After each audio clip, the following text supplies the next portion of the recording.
Imagine waking up 25,000 years ago. You step outside your shelter, and the air instantly freezes the moisture in your nose. The sun is a pale, weak disk in a gray sky.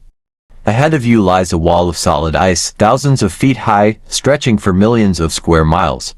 This is the last glacial maximum, the climax of the ultimate ice age. The planet has dried out. The great forests have collapsed into frozen deserts. Water is locked up in massive glaciers, dropping sea levels by 400 feet. If you are a human living in Europe or Northern Asia right now, you are facing a slow, freezing execution. And biologically, you are completely naked. Unlike the woolly mammoth, you have no thick undercoat of insulating fur.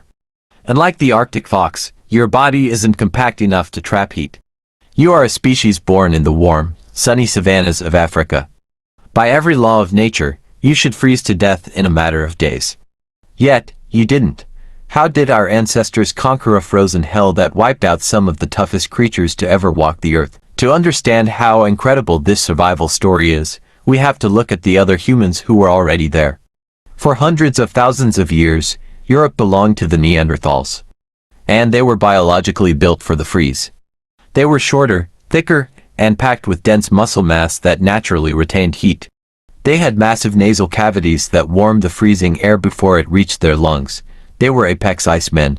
Neanderthals were incredibly strong, capable of surviving horrific physical trauma from hunting megafauna up close.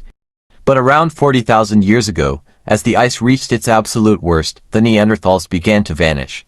Why did the perfectly adapted, muscle-bound ice experts die out, while the fragile, lanky African transplants Homo sapiens survived? Because biology is a rigid cage. If the environment changes faster than your body can evolve, you die. But Homo sapiens had a cheat code. We didn't change our bodies, we changed our environment. Our first weapon against the ice wasn't a massive spear or a giant fire.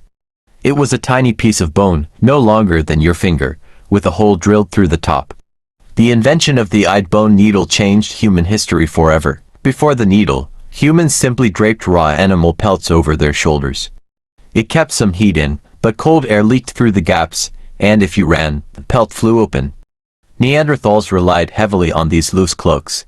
But Homo sapiens used the needle to invent tailored clothing. They cut hides to fit the exact contours of their bodies. They sewed multi-layered suits, an inner layer of soft fur facing inward for insulation, and a tough, waterproof leather outer layer to block the freezing wind. They invented boots, gloves, and hoods. For the first time in evolutionary history, an animal created a portable microclimate. Wherever a sapiens walked, they carried the warmth of the African savanna with them inside their clothes. But surviving the day was only half the battle.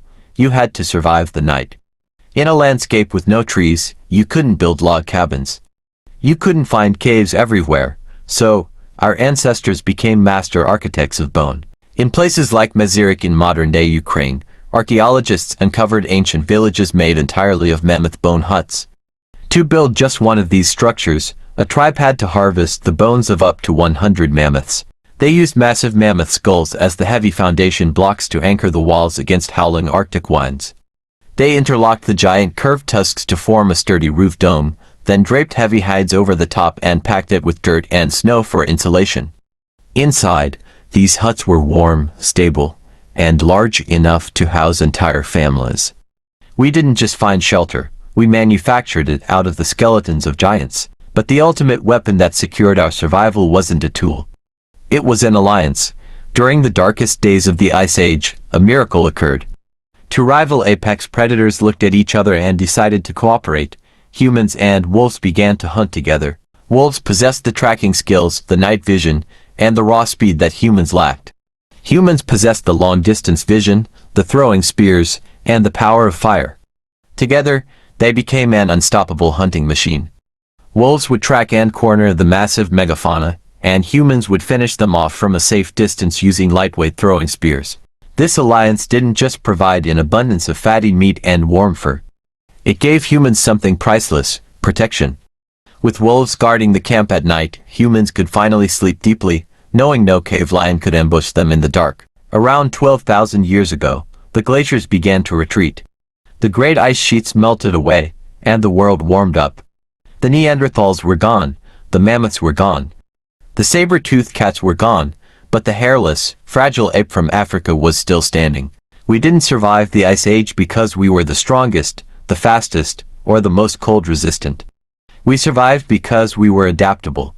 Our physical weaknesses forced us to become thinkers, creators, and collaborators. The ice tried to freeze us out of existence. Instead, it forged us into the masters of the planet.